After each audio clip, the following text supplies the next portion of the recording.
வணக்கம். சில நேரங்கள்ல நம்ம ஜெயிக்கவே முடியாத ஒரு பெரிய ஆபத்தை சந்திக்கும்போது கொஞ்சம் வித்தியாசமா யோசிக்க வேண்டியிருக்கோம் இல்லையா? இன்னைக்கு நம்ம பைபிள்ல இருந்து அப்படி ஒரு சுவாரஸ்யமான கதையை தான் பார்க்க போறோம். தங்களோட உயிரை காப்பாத்திக்கிறதுக்காக ஒரு ஊரே ஒன்னு சேர்ந்து ஒரு மாஸ்டர் பிளான் போடுறாங்க. அது என்னன்னு பார்க்கலாமா? இந்த ஒரு கேள்விதான் நாம பார்க்க போற கதையோட மையம். கிபியான் மக்கள் செஞ்சது ஒரு தந்திரமான ஏமாத்து வேலையா, இல்ல உயிர் பிழைக்க அவங்க கையாண்ட ஒரு புத்திசாலித்தனமான வழியா? வாங்க இந்த கதைக்குள்ள போய் என்னதான்னு பார்க்கலாம். முதல்ல அங்க என்ன சூழ்நிலை இருந்துச்சுன்னு புரிஞ்சுக்கலாம். கிபியோன் மக்கள் ஏன் இப்படி ஒரு துணிச்சலான, அதே சமயம் ரொம்ப ரிஸ்கான முடிவெடுத்தாங்க? அவங்கள சுத்தி என்ன நடந்துட்டு இருந்துச்சுன்னு பாப்போம். கொஞ்சம் யோசிச்சு பாருங்க. இஸ்ரவேல் மக்கள் ஒரு மாபெரும் படையா முன்னேறி வர்றாங்க. அவங்கள யாராலையும் தடுக்க முடியல. போற இடமெல்லாம் வெற்றிதான். இந்த நியூஸ் காட்டு தீ மாதிரி பரவி சுத்தி இருக்கிற எல்லா தேசத்து மக்களுக்கும் ஒரு பெரிய பயத்தையே உருவாக்குது. சுத்தி இருக்கிற எல்லா ராஜாக்களும் என்ன பண்றாங்க? நாம எல்லாரும் ஒன்னா சேர்ந்து அவங்கள எதிர்த்து சண்டை போடலான்னு முடிவு பண்றாங்க. ஆனா இந்த கிபியோன் மக்கள் மட்டும் கூட்டத்துல ஒருத்தரா இல்லாம தனியா யோசிக்கிறாங்க. சண்டை போடுறது சரிப்பட்டு வராது, வேற வழிதான் யோசிக்கணும்னு முடிவு பண்றாங்க. இதுதான் கதையோட முக்கியமான திருப்புமுனை. சரி, இப்ப கிபியோனியர்களோட அந்த சூப்பரான பிளானுக்கு வருவோம். அவங்க அப்படி என்னதான் செஞ்சாங்க? அவங்களோட அந்த தந்திரம் என்னன்னு இப்ப பார்க்கலாம்.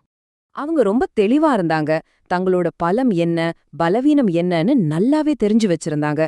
இஸ்ரவேல் கூட நேருக்கு நேரா சண்டை போட்டா நிச்சயம் அழிஞ்சு போயிடுவோன்னு அவங்களுக்கு தெரியும். அதனால தங்களோட புத்திய மட்டும்தான் நம்புனாங்க. அவங்களோட பிளான பாருங்க. சும்மா வாயாலே மட்டும் ஏமாத்தல, ஒரு பக்காவான நாடகமே நடத்துறாங்க. பழைய கிழிஞ்சு போன துணிமணிகள், தேஞ்சு போன செருப்புகள், காஞ்சி போன பூசணம் புடிச்ச ரொட்டி, அடேங்கப்பா, அவங்க சொல்ற பொய்ய நம்புற மாதிரி இருக்கணும்னு ஒவ்வொரு விஷயத்தையும் எவ்வளவு கவனமா தயார் செஞ்சிருக்காங்க பாருங்க. இப்போ திட்டம் செயல்முறைக்கு வருது. அவங்க கெட்டப்பெல்லாம் மாத்திக்கிட்டு நம்பிக்கையோட இஸ்ரேல் முகாமுக்குள்ள போறாங்க. அவங்களோட ஒரே குறிக்கோள் ஒரு சமாதான உடன்படிக்கை போட்டு தங்களை காப்பாத்திக்கிறது தான். கிபியோனியர்கள் தங்களோட வேலைய கரெக்டா செஞ்சுட்டாங்க. ஆனா கதையோட இன்னொரு பக்கம், இஸ்ரவேல் தலைவர்கள் ஒரு பெரிய தப்பு பண்றாங்க. அது என்ன தப்புன்னு பார்க்கலாம் வாங்க. அந்த கிழிஞ்ச துணி, தேஞ்ச செருப்பு, பூசணம் பிடிச்ச ரொட்டி, இதெல்லாம் பார்த்த உடனே யோசுவாவுக்கும் மத்த தலைவர்களுக்கும் எந்த சந்தேகமும் வரல. ஆஹா, இவங்க உண்மையிலே ரொம்ப தூரத்திலிருந்து தான் வர்றாங்கன்னு நம்பிட்டாங்க. உடனே சமாதான உடன்படிக்கைக்கும் ஓகே சொல்லிட்டாங்க. மேலோட்டமா பாக்கும்போது அவங்க செஞ்சது ஒரு நல்ல விஷயம் மாதிரி தெரியலாம். ஆனா அவங்க ரொம்ப முக்கியமான ஒரு விஷயத்த கவனிக்காம விட்டுட்டாங்க. அதுதான் இந்த கதையோட மைய பாடமாவே அமைய போகுது. இதுதான் அந்த தவறு. அவங்க ஏமாந்து போனாங்க பாருங்க. அது கூட பெரிய விஷயம் இல்ல.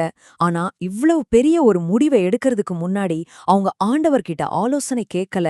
யோசுவா 9:14 சொல்லுது, கர்த்தருடைய வார்த்தையை கேளாமல்னு. இந்த ஒரு வரிதான் இந்த மொத்த கதைக்குமான சாரம். சரி, ஒரு பொய்ய ரொம்ப நாளைக்கு மறைக்க முடியுமா? கிபியோனியர்களோட தந்திரம் வெளிய வர்ற நேரம் வந்துடுச்சு.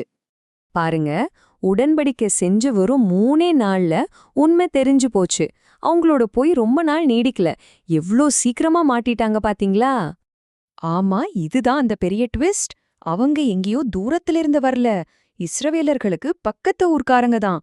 அவங்களோட மொத்த நாடகமும் அம்பலமாயிடுச்சு.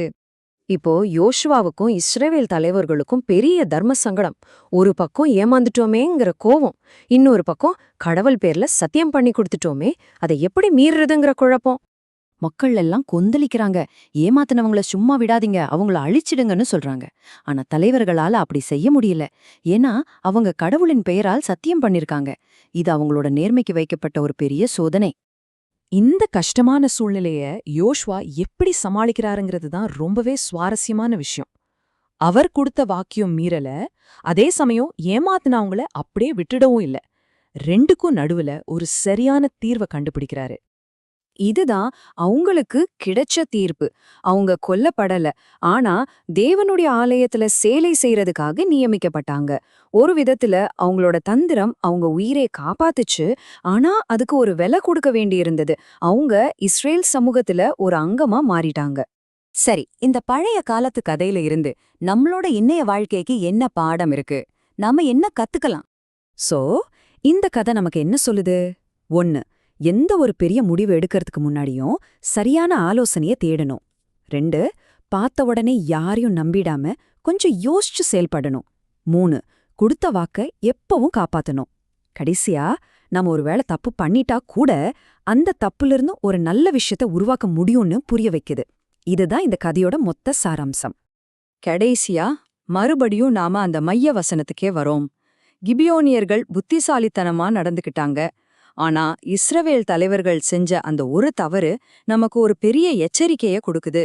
எந்த ஒரு முக்கியமான முடிவை எடுக்கிறதுக்கு முன்னாடியும் ஒரு நிமிஷம் நின்னு சரியான வழிகாட்டுதலை தேடுறது எவ்ளோ முக்கியம்னு இந்த கதை நமக்கு ஞாபகப்படுத்துது. நீங்க யோசிச்சு பாருங்க, உங்க வாழ்க்கையில அடுத்த பெரிய முடிவை எடுக்கும்போது நீங்க யாரோட ஆலோசனை கேப்பீங்க?